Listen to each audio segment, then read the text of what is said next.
ಮಾಡಿದ್ದು ಸಣ್ಣ ಕೆಲಸ, ಸಿಕ್ಕಿದ್ದು ದೊಡ್ಡ ಶ್ಲಾಘನೆ. ಎಲ್ಲರಿಗೂ ಹ್ಯಾಪಿ ಫ್ಯಾಮಿಲಿ ಮಂಜುನಾಥ್ ಯೂಟ್ಯೂಬ್ ಚಾನಲ್ಗೆ ಸ್ವಾಗತ.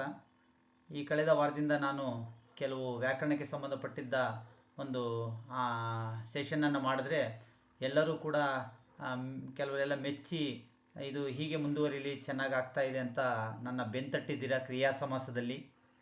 ನಿಮ್ಮೆಲ್ಲರಿಗೂ ನಾನು ಋಣಿಯಾಗಿರಲೇಬೇಕು. ವಿದ್ಯಾರ್ಥಿಗಳೇ, ಇವತ್ತಿನ ಸೆಷನ್ನಲ್ಲಿ ನಾನು ಸಂಸ್ಕೃತ ಸಂಧಿಗಳನ್ನು ಎಕ್ಸ್ಪ್ಲೇನ್ ಮಾಡ್ತೀನಿ. ಅದರಲ್ಲೂ ವೃದ್ಧಿ ಮತ್ತು ಜಸ್ವ ಸಂಧಿ ಮತ್ತು ಅನುನಾಸಿಕ ಸಂಧಿ ಇತ್ಯಾದಿ. ತಡ ಮಾಡೋದು ಬೇಡ, ಬನ್ನಿ. ನಾನೀಗ ಸಂಧಿಗೆ ಹೋಗ್ತಾ ಇದ್ದೀನಿ. ನಾನು ನೋಡಿ, ನಿಮ್ಮ ಮುಂದೆ ತೆರೆ ಮೇಲೆ ವೃದ್ಧಿ ಸಂಧಿಯನ್ನು ನಾನು ತಗೊಂಡಿದ್ದೀನಿ. ಈ ವೃದ್ಧಿ ಸಂಧಿಯ ಆ ಸೂತ್ರವನ್ನು ನಾವು ನೋಡ್ತಾ ಹೋದರೆ ನಿಮ್ಗೆ ಗೊತ್ತಿದೆ, ಪೂರ್ವಪದ ಉತ್ತರ ಪದ, ಎಡಭಾಗದಲ್ಲಿ ಪೂರ್ವಪದ, ಬಲಭಾಗದಲ್ಲಿ ಉತ್ತರ ಪದ, ಆನಂತರ ಸಮಸ್ತ ಪದ. ಪೂರ್ವಪದದಲ್ಲಿ ಆ ಕೊನೆಯ ಅಕ್ಷರದಲ್ಲಿ ಆ ಇದ್ದು, ಉತ್ತರ ಪದ ಪ್ರಾರಂಭದಲ್ಲಿ ಐ ಇದ್ದು, ಸಮಸ್ತ ಪದದಲ್ಲಿ ಕೂಡ ಐ ಬಂದರೆ, ಆ ಪ್ಲಸ್ ಐ ಇಸ್ ಈಕ್ವಲ್ ಟು ಐ ಬಂದರೆ ಅದನ್ನು ನಾವು ವೃದ್ಧಿ ಸಂಧಿ ಅಂತ ಹೇಳಿ ಕರಿತೀವಿ. ನಿಮ್ಗೆ ಆಲ್ರೆಡಿ ಒಂದು ಉದಾಹರಣೆ ಹೇಳಿದ್ದೀನಿ ನೋಡಿ, ನಾನು ತೋರಿಸ್ತೀನಿ ನೋಡಿ. ನೋಡಿ, ಜನ ಪ್ಲಸ್ ಐಕ್ಯ ಇಸ್ ಈಕ್ವಲ್ ಟು ಜನೈಕ್ಯ. ಅಲ್ಲಿ ನೋಡಿ, ಆ ಪ್ಲಸ್ ನೋಡಿ, ಇಲ್ಲಿ ಆ ಪ್ಲಸ್ ಐ ಇಸ್ ಈಕ್ವಲ್ ಟು ಐ ಎ ಬರ್ತಾ ಇರೋದ್ರಿಂದ ಇದನ್ನು ನಾವು ವೃದ್ಧಿ ಸಂಧಿ ಅಂತ ಹೇಳಿ ತೀರ್ಮಾನ ಮಾಡ್ಬೋದು. ಇದೊಂದು ಸೂತ್ರ. ಆನಂತರ ಆ ಪ್ಲಸ್ ಎ ಇಸ್ ಈಕ್ವಲ್ ಟು ಐ, ಇದು ಇನ್ನೊಂದು ಮಾರ್ಗ ವೃದ್ಧಿ ಸಂಧಿ ತಿಳ್ಕೊಳೋದಕ್ಕೆ. ಆ ಪ್ಲಸ್ ಎ ಇಸ್ ಈಕ್ವಲ್ ಟು ಐ, ಪೂರ್ವ ಪದದ ಕೊನೆಯಲ್ಲಿ ಆ, ಉತ್ತರ ಪದದ ಪ್ರಾರಂಭದಲ್ಲಿ ಎ, ಸಮಸ್ತ ಪದದಲ್ಲಿ ಐ. ಇದೇನಾದರೂ ಸೂತ್ರದ ಪ್ರಕಾರ ನಾವು ನೋಡಿದ್ರೆ ಇದನ್ನು ನಾವು ವೃದ್ಧಿ ಸಂಧಿ ಅಂತೀರಿ. ಇದಕ್ಕೆ ಉದಾಹರಣೆ ಪದ ನೋಡ್ತಾ ಇರ್ಬೋದು ನೀವು. ಏಕ ಪ್ಲಸ್ ಏಕ ಏಕೈಕ, ಅಂದರೆ ಒನ್ ಆ್ಯಂಡ್ ಓನ್ಲಿ ಒಬ್ಬನೇ ಅಂತ ಹೇಳ್ತಿರಲ್ಲ. ಜನೈಕ್ಯ ಬಂದು ಜನಗಳ ಜೊತೆಯಲ್ಲಿ ಸಂಪರ್ಕದಲ್ಲಿದ್ದು ಅವ್ರ ಜೊತೆಯಲ್ಲಿ ಬೆಳೆದು ಬಂದ ಈ ವ್ಯಕ್ತಿ. ಏಕೈಕ ಅಂತಂದರೆ ಒನ್ ಆ್ಯಂಡ್ ಓನ್ಲಿ ಒಬ್ಬನೇ ಹೋರಾಟ ಮಾಡ್ತಾನೆ, ಒಬ್ಬನೇ ಸಾಧಿಸ್ತಾನೆ ಅನ್ನುತ್ತಲ್ಲ, ಅದು ವೃದ್ಧಿ ಸಂಧಿ. ಜನೈಕ್ಯ ಮತ್ತು ಏಕೈಕ ಅನ್ನೋದು ವೃದ್ಧಿ ಸಂಧಿ ಅಂತ ಹೇಳಿ ನಾವು ಎಕ್ಸ್ಪ್ಲೇನ್ ಮಾಡ್ಬೋದು, ತಿಳ್ಕೊಬೋದು ಮಕ್ಕಳೇ. ನೆಕ್ಸ್ಟ್ ನೋಡಿ, ಇನ್ನೊಂದು ನಮಗೆ ದಾರಿ. ವನ ಪ್ಲಸ್ ಔಷಧ ಇಸ್ ಈಕ್ವಲ್ ಟು ವನೌಷಧ. ವನ ಅಂದರೆ ಕಾಡು, ಅರಣ್ಯ. ಅರಣ್ಯದಲ್ಲಿ ಸಿಗ್ತಕ್ಕಂತಹ ಗಿಡಮೂಲಿಕೆಗಳಿಂದ ತಯಾರು ಮಾಡಿರ್ತಕ್ಕಂಥ ಔಷಧಿಗಳು ಅಂತ ಒಂದು ಕಾನ್ಸೆಪ್ಟು. ಇಲ್ಲಿ ಸೂತ್ರ ವನ, ಇಲ್ಲಿ ನೋಡ್ಬೋದು ನೀವು, ನಾನು ತೋರಿಸ್ತೀನಿ ನೋಡಿ. ನೋಡಿ, ವನ ಪ್ಲಸ್ ಔಷಧ ಇಸ್ ಈಕ್ವಲ್ ಟು ವನೌಷಧ, ಇಸ್ ಈಕ್ವಲ್ ಟು ವನೌಷಧ. ಇಲ್ಲೇನು ಸೂತ್ರ ಬರುತ್ತೆ ಅಂದರೆ, ಪೂರ್ವ ಪದದಲ್ಲಿ ಆ, ಉತ್ತರ ಪದದಲ್ಲಿ ಔ, ಸಮಸ್ತ ಪದದಲ್ಲಿ ಕೂಡ ಔ. ಇದು ಕೂಡ ವೃದ್ಧಿ ಸಂಧಿ. ವನೌಷಧ, ದಿವ್ಯೌಷಧ, ಇವೆಲ್ಲವೂ ಕೂಡ ವೃದ್ಧಿ ಸಂಧಿ ಸೂತ್ರಗಳನ್ನು ನಾವು ಹಾಗೆ ನೋಡ್ತಾ ಹೋದರೆ.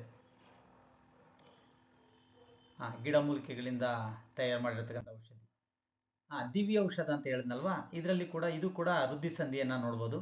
ದಿವ್ಯ ಪ್ಲಸ್ ಔಷಧ ಇಸ್ ಈಕ್ವಲ್ ಟು ದಿವ್ಯ ಔ. ಆ ಪ್ಲಸ್ ಔ ಇಸ್ ಈಕ್ವಲ್ ಟು ಔವೇ ಬರುತ್ತೆ ಸಮಸ್ತ ಪದದಲ್ಲಿ. ನೋಡಿ, ಆ ಇದೆ, ಔ ಉತ್ತರ ಪದದಲ್ಲಿ, ಅದು ಕೂಡ ಏನು ವೃದ್ಧಿ ಸಂಧಿ. ಇಲ್ಲಿ ನೋಡಿ, ನಂಬರ್ ಓಡಾಡ್ತಾ ಇದೆ. 1ನೇ ನಂಬರು, ಮೊದಲನೇ ಚಿತ್ರ 1ನೇ ನಂಬರು. ಈ ಕಡೆ ಗ್ರೀನ್ ಕಲರಲ್ಲಿ ಬಂದು ಅದು 3ನೇ ನಂಬರು, ಅಂಕಿ. ಯಾಕೆ ಇದನ್ನು ಹಾಕಿದ್ದೀನಿ? ಸೂತ್ರ ಟೆಕ್ಸ್ಟ್ ಬುಕ್ಕಲ್ಲಿ ತುಂಬ ಡೀಪಾಗಿ ಹೋಗೋ ಬದಲು ಸಿಂಪಲ್ಲಾಗಿ ಈ ರೀತಿ ತಿಳ್ಕೊಂಡ್ರೆ ನಿಮ್ಗೆ ಈಸಿ ಆಗ್ಬೋದು ಅಂತ ಏನು ಹೇಳಿಕೊಟ್ಟಿದ್ದೀನಿ ನೋಡಿ ಮಕ್ಕಳೇ. 1 ನಂಬರ್ ಇದೆ, 3ನೇ ನಂಬರ್ ಓಡಾಡ್ತಾ ಇದೆ. ವರ್ಗದ 1ನೇ ಪದಕ್ಕೆ 3ನೇ ಪದ ಪರವಾದರೆ ಅದನ್ನು ನಾವು ಜಸ್ತ್ವ ಸಂಧಿ ಅಂತೇಳಿ ಕರಿತೀವಿ. ವರ್ಗದ 1ನೇ ಪದ ನಿಮ್ಗೆ ಗೊತ್ತಿದೆಯಲ್ಲ, ಕವರ್ಗ, ಚವರ್ಗ, ಟವರ್ಗ, ತವರ್ಗ, ಪವರ್ಗ. ಆ 1ನೇ ಪದಕ್ಕೆ 3ನೇ ಪದ ಪರವಾದರೆ ಅದನ್ನು ಜಸ್ತ್ವ ಸಂಧಿ ಅಂತ ಕರಿತೀವಿ. ನೀವು ಹೇಳ್ಬೋದು, ಸರ್ 1 ಕ 3ನೇದು ಗ, ಇದು ಆದೇಶ ಸಂಧಿಗೆ ಬರುತ್ತಲ್ವ, ಮಳೆಗಾಲ, ಆಮೇಲೆ ಹೂದೋಟ.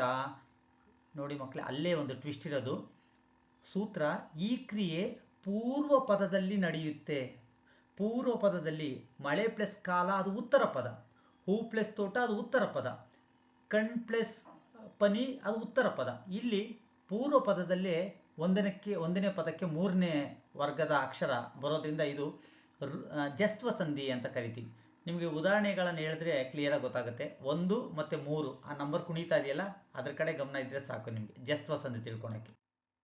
ನೋಡಿ, ಈ ಕಡೆ 1 ಇದೆ, ಆ ಕಡೆ 3 ಇದೆ. ಕುತೂಹಲ ಇದೆ, ನೋಡ್ಬಿಡೋಣ. ಮೋಸ್ಟ್ಲಿ ವಾಗ್ದೇವಿ ಅಂತ ಅನಿಸ್ತಾ ಇದೆ. ವಾಕ್ ಪ್ಲಸ್ ಎಸ್, ವಾಕ್ ಪ್ಲಸ್ ದೇವಿ ಇಸ್ ಈಕ್ವಲ್ ಟು ವಾಗ್ದೇವಿ. ಇಲ್ಲಿ ನೋಡಿ, ಇಲ್ಲಿ ಕಾ ಇದೆ, ಇಲ್ಲಿ ಬಂದು ಗಾ ಇದೆ, ಕಾಗೆ ಗಾ. ಮತ್ತು ಇದು ಪೂರ್ವ ಪದದಲ್ಲಿ ಚೇಂಜ್ ಆಗ್ತಾ ಇದೆ. ನಾನು ಮತ್ತೊಂದ್ಸಲ ನಿಮಗೆ ತೋರಿಸ್ತೀನಿ ನೋಡಿ. ಇಲ್ಲಿ ಕಾಣಿಸ್ತಾ ಇರ್ಬೋದು, ಈ ಪೂರ್ವ ಪದದಲ್ಲಿರ್ತಕ್ಕಂಥ ಪದ ಇದು ಸಮಸ್ತ ಪದದಲ್ಲಿ ವರ್ಗದ ಮೂರನೇ ಅಕ್ಷರ ಬರ್ತಾ ಇದೆ. ವಾಕ್ ಪ್ಲಸ್ ದೇವಿ ಇಸ್ ಈಕ್ವಲ್ ಟು ವಾಗ್ದೇವಿ. ಇದನ್ನು ಕೂಡ ನಾವು ಜಸ್ತ್ವ ಸಂಧಿ ಅಂತ ಕರಿಬೋದು. ನೋಡಿ, ಒಂದನೇದಕ್ಕೆ ಮೂರನೇದು ಪರ ಆದರೆ ವರ್ಗದ ಅಕ್ಷರಗಳು ಜಸ್ತ್ವ ಸಂಧಿ ಪೂರ್ವ ಪದದಲ್ಲಿ. ನೆಕ್ಸ್ಟ್ ನೋಡೋಣ. ವಾಕ್ ಪ್ಲಸ್ ದಾನ, ಅದೇ ಭಾಷೆ ಕೊಡೋದು. ಹಾಗೆಲ್ಲ ಮಾತು ಕೊಟ್ಟರೆ ಮುಗೀತಾ ಇತ್ತು.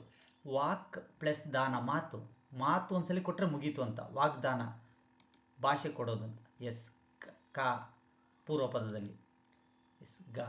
ಸೇಮ್ ಮೊದಲನೇದು ವಾಗ್ದೇವಿ ಹೆಂಗೋ, ವಾಕ್ ಪ್ಲಸ್ ದಾನ ಇಸ್ ಈಕ್ವಲ್ ಟು ವಾಗ್ದಾನ. ಇದು ಕೂಡ ಒಂದನೇದಕ್ಕೆ ಮೂರನೇದು ಅಕ್ಷರ ಪರ ಆಗ್ತಾ ಇದೆ. ನೋಡಿ, ಭಾಷೆ ಕೊಡ್ತಾ ಇದ್ದಾರೆ ಅಂದರೆ ಪ್ರಮಾಣ ಮಾಡ್ತಾ ಇರೋದು. ಒಂದ್ಸಲಿ ಅವಾಗೆಲ್ಲ ಕೊಟ್ಟರೆ ಅದೇ ಫೈನಲ್ ಆಗ್ತಾ ಇತ್ತು. ಇದು ಜಸ್ತ್ವ ಸಂಧಿ ಮಕ್ಕಳೇ. ಓಕೆ. ದಿಕ್ ಪ್ಲಸ್ ಅಂತ ಇಸ್ ಈಕ್ವಲ್ ಟು ದಿಗಂತ. ನೋಡಿ, ಮೂರನೇದು, ಇದು ಕೂಡ ಜಸ್ತ್ವ ಸಂಧಿನೇ. ದಿಕ್ ಪ್ಲಸ್ ಅಂತ ಅಂದರೆ ಬಾನಿನಲ್ಲಿ ದಿಗಂತದಲ್ಲಿ ಸೂರ್ಯ ಮುಳುಗೋದು, ಸೂರ್ಯ ಹುಟ್ಟೋದು, ಇದನ್ನೆಲ್ಲ ನಾವು ಸುಮಾರು ಕವನಗಳಲ್ಲಿ ಪದ್ಯಗಳಲ್ಲಿ ನೋಡಿದ್ದೀವಿ. ದಿಕ್ ಪ್ಲಸ್ ಅಂತ ಇಸ್ ಈಕ್ವಲ್ ಟು ದಿಗಂತ. ಕಾಗೆ ಗಾ ಬರ್ತಾ ಇದೆ. ಹೇಗೆ ನೋಡೋಣ.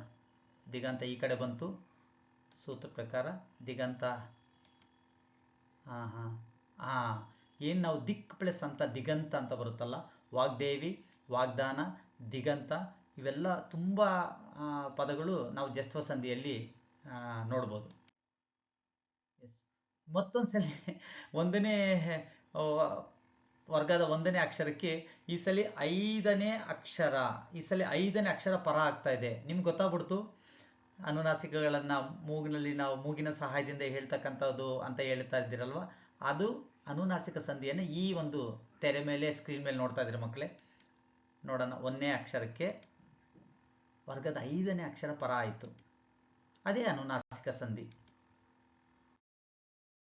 ನೋಡಿ, ಕಾಗೆ ಕ ಖ, ಗ ಘ, ಜ್ಞ, ಚ ಛ, ಜ ಝ, ಜ್ಞ. ಆ ವರ್ಗದ 5 ಅಕ್ಷರಗಳಿದಾವಲ್ಲ, ಅದು 1 ಮತ್ತು 5ನೇದಕ್ಕೆ ನಾವು ಯೋಚನೆ ಮಾಡಿದ್ರೆ ಇದೊಂದು ಅನುನಾಸಿಕ ಸಂಧಿ ಅಂತ ತೀರ್ಮಾನ ಮಾಡ್ಬೋದು. ನೋಡಿ, ವಾಕ್ ಪ್ಲಸ್ ಮಯ ಇಸ್ ಈಕ್ವಲ್ ಟು ವಾಗ್ಮಯ. ನೋಡಿದ್ರ, ವಾಕ್ ಪ್ಲಸ್ ದೇವಿ ಥರನೇ ಕಾಣಿಸುತ್ತೆ, ಆದರೆ ಇದು ಒಂದನೇದಕ್ಕೆ 5ನೇ ಅಕ್ಷರ ಪರ ಆಗ್ತಾ ಇದೆ. ವಾಕ್ ಪ್ಲಸ್ ಮಯ, ವಾಗ್ಮಯ. ಇದು ನೀವು ನೋಡ್ಬೋದು, ಇಲ್ಲಿ ಕಾಗೆ ಮತ್ತು ಇಲ್ಲಿ 5ನೇದು.